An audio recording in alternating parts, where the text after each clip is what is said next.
How to copy base and Clash of Clans from YouTube. Saw a Clash of Clans base on YouTube and want to use it? Here's the fastest way to copy it directly into your game. Now, step one, go ahead and open up the video with that base that you want to copy.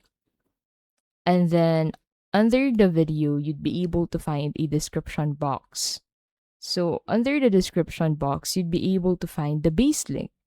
So simply click on this base link, a Clash of Clans layout link, and automatically open the game.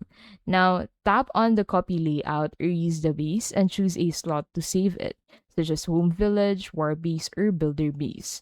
And then after that, edit if needed, move traps, walls, or decorations, and then save to lock in your new base. And that's it. Find the link, open it, copy the layout, and save. Now you can use any base you want and you see on YouTube instantly.